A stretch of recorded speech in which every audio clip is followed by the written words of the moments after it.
sitting in this house, hello, I know, weird, isn't it? with you on my birthday. It's pretty cool. Oh, it's your birthday? Was that subtle? I thought I'd try and drop it in subtly. What do we have as a birthday present for? We have to give him some sort of a nice birthday. Find something from here I'll take that a we pumpkin. can... I'll take a pumpkin. So as an audience member, and I'm sorry if this sounds weird, but seeing you in a kitchen, terrified for your life, covered in blood, while someone with a big knife is chasing you around the room, it's nostalgic. It's almost weirdly comforting. Is it the same for you when you're in those moments, having done that so many times? Is it nostalgic, or or are you sort of too focused on the whole acting side of things? I'm focused on the reality. I want those moments to be real. I fight for the reality, not the fakery. I want everybody to be safe, but I worked very hard with the stunt team, with David, to not make it look like a movie fight. I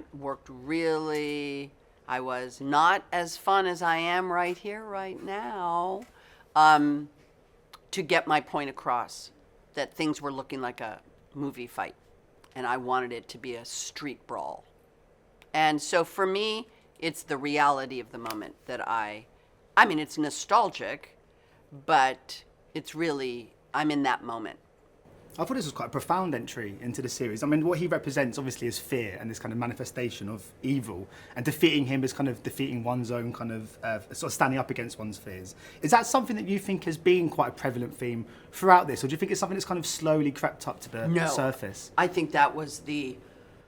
really think that was the headwaters of the whole thing. I think that's what John and Debra, when given the task of writing a babysitter slasher movie, and the producer Irwin Yablon said, set it on Halloween night.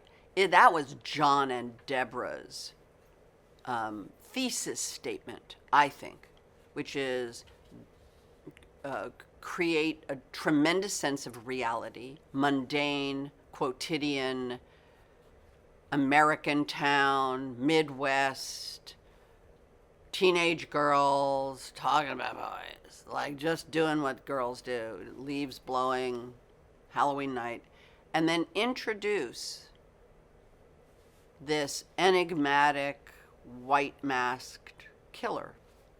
I think it does exactly what you said it did from the beginning. It puts onto him all your fears. It's like the every fear person. I think that was the intention.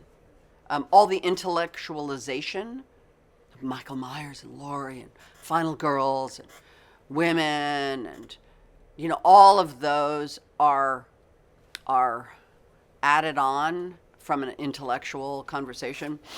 I think that was their intent, and it worked. And that's why it worked. Yeah. Another constant from the start, and one of the things that illuminates this franchise so well, is that music. I just want to go right all the way back. Do you remember where you were when you first heard it? Okay. Yeah. First of all, as I said earlier today to my team, I don't know why John Carpenter hasn't been nominated for an Oscar for that theme, for the score of these movies. That original theme, you have to remember, this movie was made for $300,000 in 17 days.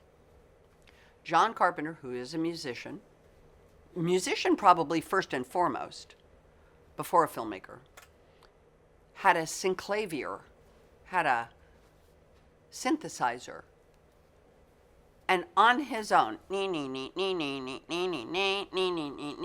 like it's unbelievable how evocative that theme is.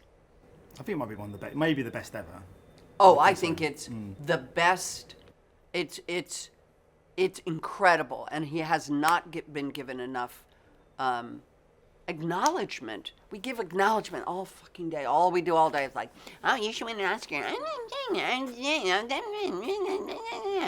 And the one person whose score should be nominated is John Carpenter. So my final question, I mean, when you look back over this Halloween experience, is there one thing for you that really highlights your whole time and experience? It could be a fan encounter, it could just be a memory from a set one day, something that you're going to take with you that lingers longest in the memory. So John Carpenter said he wanted Laurie to be vulnerable. I was 19 years old, barely got out of high school. I don't even know if I could have spelled vulnerable. And I didn't really know what it meant. I wasn't yet in touch with language and myself. And, you know, you're 19, you're just... And I thought it meant weak. And I didn't like that, but I didn't say anything. And then I did my work. And then I saw the movie when the movie first came out in Hollywood. I decided to go see a late night screening of Halloween when it was in the theaters. And I remember standing in the back of the theater, sitting in the back of the theater. And right when Laurie leaves the house, when her friend's been choked, and she checks on the kids, and then she leaves the house, she crosses the street.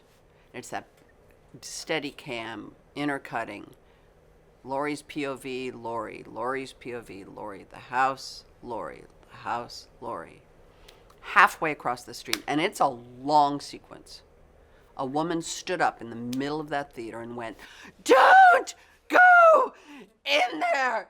There's a killer in there!" And I realized in that moment, that's what John was saying to me. That was what all of the previous minutes of that movie were to lead up to. That you in the audience cared enough about sweet Laurie Strode that you don't want her to be hurt. That's vulnerability. And that was the moment that I realized what he was going for and why all these years later you still care about Laurie Strode. Oh, brilliant. Well, thank you so much. Ladies and gentlemen, you're watching Hey You Guys!